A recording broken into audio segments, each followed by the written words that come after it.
has this been in the works, Jimmie?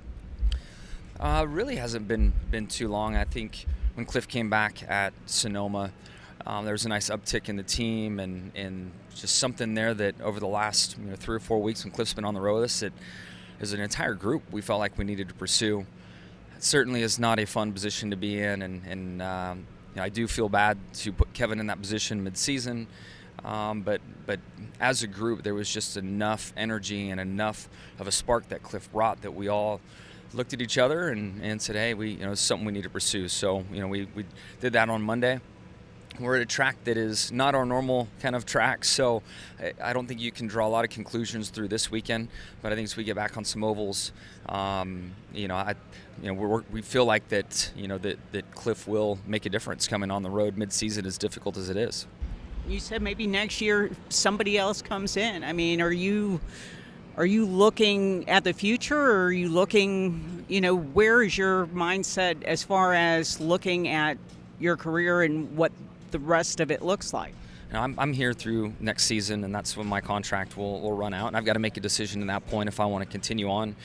If my fire goes out or I feel like I'm not competitive, I think any driver would say that if you feel like you're not competitive, it's time to walk away. So I wouldn't read too far into the comment, but just the reality that I'm only under contract through next year, and I certainly have less years ahead of me than I ever have in my career. So part of my decision-making process that will play a role in if I feel like I'm doing my job right behind the wheel. Was this pretty much your decision? I mean, did you spearhead? Were you the one who started? Like, hey, this is something I like. His pulse and everything, and let's look at this. Or yeah, it's hard to say it's just one person's decision. Even changing Chad out last year, it's a collective decision. Certainly starts with upper management, discussions there. This one was a little different where. We could sense and tell from some of the crew guys that it was something on their mind too. So it honestly was more of a group decision than an individual decision. I certainly had to approve and had a big role in it. But I'm also a little scared to make big decisions like that on my own. So it's nice to have the group component there, and everybody agreed and wanted to make the change as well. With Chad and I, it was just time. I think you could all see it. So that one, that was much more emotional, and it was just time. This mid-season, Cliff doesn't have any crew chief experience. There's a lot of things to weigh and kind of balance out in the decision we made today. So it did take more of the group decision than more on my shoulders. Jimmie, there are a lot of armchair quarterbacks out there trying to figure out what the 48 needs. You're a 7-time champion. We don't even have to go into your resume, but if you can't figure out what's going on, who can? There's a lot of moving pieces to it, and I still feel like I've got it. I still feel like I'm doing my job in the car. I think HMS is still playing a little catch up. I think Chevy is playing a little catch up. We have to do everything we know we can do in our hearts to make this team as strong as it can be. A year from now, I might have a different opinion of myself and might say, hey, look, I don't have it. It's time to hand the wheel over to a young guy and then let someone else have a shot at this thing. But the amount of time and effort and work I put into this, my heart and soul is in it. I've never worked so hard in the last 5 years to try to stay on top of my game. But I'm having a huge moment in recognizing just how important every individual is on the team, and then also the timing of all the big pieces that it takes to be successful. And I was at Hendrick Motorsports at the right point in time. I was in Chevy's at the right point in time. I had Chad Knaus, who I will fight to the end of the world and say is the best crew chief to ever walk through this garage area. So the timing of all that together just gave us the opportunity to harness lightning. Right now we're rebuilding on a lot of fronts, and it's just unfortunately just gonna take a little bit more time. We're still working really hard, but we have a lot of variables that aren't where they were in the mid-2000s when we had our dominance. Was the potential maxed out on the team with mentoring? Is that why you made the change? I wouldn't say maxed out. It's hard to describe the environment and the spark that Cliff brought, the deeper level of conversation that he and I had, which will lead to resolving issues with the car quicker.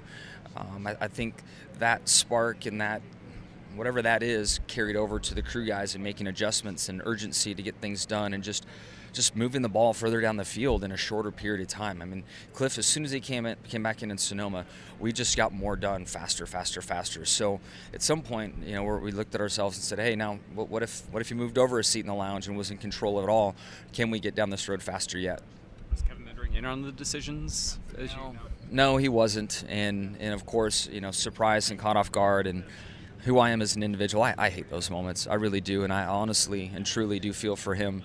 I know Hendrick has big plans for him, and I still don't want him to ever rule out being a crew chief. I think he can certainly be a crew chief, and I know that we are looking at opportunities how we can use him internally in our company.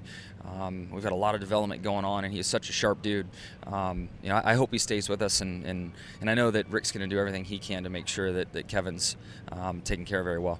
Emotionally, it's tough. There's no way around it. And if you look at my personal life and dating and just everything, like I've had long-term relationships, so this isn't something that I'm comfortable with. But in my heart, I just felt like we will get back to our competitive ways faster and sooner with Cliff in that position, and that's where we are.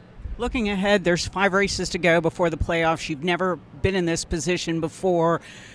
How do you assess your chances of getting in? And even if you did get in, is this a team that can fight for a championship? Yeah, the championship would probably be tough to weigh in on right now, but we still have a lot of racing left, and we've got to crawl before we walk with Cliff. And I definitely think we can make the playoffs, and I feel that with Cliff new to this role and the changes he will make, I think we will continue to grow as the year wears on. At what rate? We can all argue that until we're blue in the face, and that's what we're hopeful. Cliff can speed up in this position as crew chief. Are you playing for stage points tomorrow mainly? It seems like at tracks this year where you can pit under green without losing a lap, you can kind of make a decision. Okay, we'll take the stage points versus going for the win. Is that kind of how you guys are looking at tomorrow? Or? Yeah, for sure. The stages are pretty short and quick, so you're still going to need to qualify well to have a shot at the first one. You'd love to go get points in the first one, play things smart. Maybe you don't get points in the second one, but have a nice finish. To get 2 out of the 3 would be really nice. Stage points in the second stage usually don't net a strong finish in the end. So, it all starts here in a few minutes of qualifying. Jeff went through a similar time in his later in his career. How much of a help has he been for you? He's certainly been a huge help, an asset. When I look at a lot of the greats, you have this moment in time where things go so well, and I think timing, a lot of the variables all plays a key role in that, and then you're trying to put that back together again, and that's the stage I'm in. I feel like we have a very strong core group of with our team. I think Cliff will bring a spark to develop things a little quicker and move the ball down the field a little faster. We get some little changes next year to the shape of our car. I think we're in better shape, and then Hendrick, if they can bring some stuff to the table, I think we can get back to where we want to be. This is a pretty tough stretch for you. You haven't won here, and I think you've got 3 wins between Michigan and Bristol. Is it just about maximizing points the next few weeks? Can you make the playoffs on points, or do you feel like you need a win, or what do you feel like? I think this weekend in Bristol, a lot can happen in the points. I just hope I come out on the solid end of it, So I feel there's an opportunity for us to really, get some points. Michigan, I think will be a nice test to see where we stack up as a team with this change. But I feel like the points can really, shake up here, leaving here and then in a few weeks after Bristol. So you don't feel like you need to win? I would love to win. I need to win every week. That's I think just wired into me, and of course it's the safest way to transfer. So that is first and foremost always there. But I can't expect us to go from being a top 5 car to a dominant winning car in just a few short weeks. When Cliff came back at Sonoma, were you thinking at all that he was a possible crew chief, or did something just happen in the last 4 or 5 weeks that was like, oh, this is it? It was never, Cliff coming back was never a move to move him in as crew chief. His wife is due in a week or 2. He had picked a different career path within the company to run simulation, and it kind of, through the off season, decided that was going to come off the road permanently. Like, the road wasn't for him. He was picking a different path in motorsports. But when we called on him to fill in for that month just to try to see what we needed, things changed quickly at that point. And kind of hearing you guys talk, like if Cliff had come in at like Bristol, then maybe this move would have been made at Charlotte. That's kind of the way when I hear you guys talk, is like that the timing wasn't because there was 15 races left or 5 races left. It was just from the time he got here to now is when it came. It's been unfair. Like, Bristol's pretty early. I'm not sure. There's so much new going on then. It's hard to say. So I guess ultimately timing does play a role in it, but we didn't have an agenda. Nobody had an agenda on this turning out as it did. It just literally in the last week and a half, 2 weeks came to life. Denny Hamlin said after Logano just stopped everybody at the earlier Michigan race that they're bringing a piece that's more comparable to that. I mean, is Dragon Downforce something that you guys are looking at when preparing your piece to go to Michigan next week? No, without a doubt. And I think if you look at the stats, we've been, as a group, Hendrick has been much more competitive on tracks that require a lot of downforce and essentially drag. When we get to the tracks where we trim out more, we seem to lose our competitiveness some. We have completely gone on the drawing board as well and are bringing some big changes ourselves. So we won't know until about 30-40 minutes into practice how it stacks up. But I think the 22 car kind of put it on everybody with the level that they took it to and trimming their car out and made it work on that big track.